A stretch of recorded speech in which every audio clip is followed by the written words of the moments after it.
വ്യാജരേഖ ചമച്ചുള്ള അവയവ കച്ചവട കേസിൽ കൊച്ചി ലേക്ക് ഷോർ ആശുപത്രി നടത്തിയത് മനുഷ്യത്വരഹിതമായ കമ്മീഷൻ ഇടപാടുകൾ. കേസിലെ മുഖ്യപ്രതി മുഹമ്മദ് നജീബുമായി ലേക്ക് ഷോർ ആശുപത്രി കമ്മീഷൻ കരാറുണ്ടാക്കിയതിന്റെ രേഖകൾ ജനം ടിവിക്ക് ലഭിച്ചു. കരൾ മാറ്റത്തിന് 1 ലക്ഷം രൂപയും വൃക്കമാറ്റത്തിന് 50,000 രൂപയുമാണ് കമ്മീഷൻ എന്നാണ് നിയമവിരുദ്ധ കരാറിന്റെ വ്യവസ്ഥ.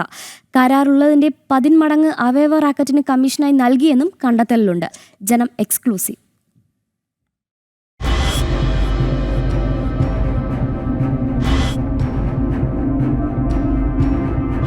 2025 ഒക്ടോബർ 17 മുതൽ പ്രാബല്യത്തിൽ വന്ന കരാറനുസരിച്ച് കരൾമാറ്റ ശസ്ത്രക്രിയ ആവശ്യമുള്ള രോഗിയെ എത്തിച്ചാൽ 1 ലക്ഷം രൂപയും വൃക്കമാറ്റിവെക്കലിനുള്ള രോഗിക്കായി 50,000 രൂപയും കമ്മീഷനായി കൈമാറുമെന്നാണ് വ്യവസ്ഥ.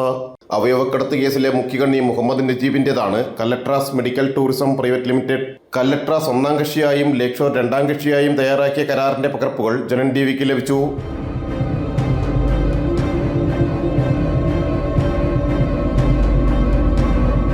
പേഷ്യന്റ് ഫെസിലിറ്റേറ്ററായി കരാറിലുള്ളതിന്റെ പല മടങ്ങ് തുകയുടെ ഇടപാടുകൾ കല്ലട്രാസും ലേക്ക് ഷോറും തമ്മിൽ നടന്നിട്ടുണ്ടെന്നാണ് ഇഡിക്ക് ലഭിച്ചിരിക്കുന്ന വിവരം. അവയവദാതാവിനെയും സ്വീകർത്താവിനെയും എത്തിച്ച് ഓരോ തവണ ആശുപത്രിയിൽ നടത്തുന്ന പരിശോധനയ്ക്കും അവയവ കച്ചവട റാക്കറ്റുകൾക്ക് കമ്മീഷൻ ലഭിച്ചിട്ടുണ്ട്. അവയവമാറ്റങ്ങൾ നിർദ്ദേശിക്കപ്പെട്ടതിന് പുറമെ മറ്റ് ഇൻപേഷ്യന്റ് ശസ്ത്രക്രിയ കേസുകളിൽ ലേക്ക് ഷോർ ഈടാക്കുന്ന ആകെ ബില്ലിന്റെ 10% ഫെസിലിറ്റേഷൻ ഫീസ്. കല്ലട്രാസ് മെഡിക്കൽ ടൂറിസത്തിനായി മാനേജിംഗ് ഡയറക്ടറും lake shore hospital and research സെന്ററിനായി ഹെൽത്ത് കെയർ പ്രൊമോഷൻസ് AGM-ഉമാണ് കരാറുകൾ ഒപ്പുവച്ചിരിക്കുന്നത്. വ്യാജരേഖ ചമച്ചുള്ള അവയവ കച്ചവട കേസുമായി ബന്ധപ്പെട്ട് ലേക്ക് ഷോർ ആശുപത്രിയിലെ കൂടുതൽ ഡോക്ടർമാരെയും മാനേജ്മെന്റ് പ്രതിനിധികളെയും ഇഡി ചോദ്യം ചെയ്യുന്നതിനിടെയാണ് ഇടപാടുകളുടെ കൂടുതൽ രേഖകൾ പുറത്തുവരുന്നത്.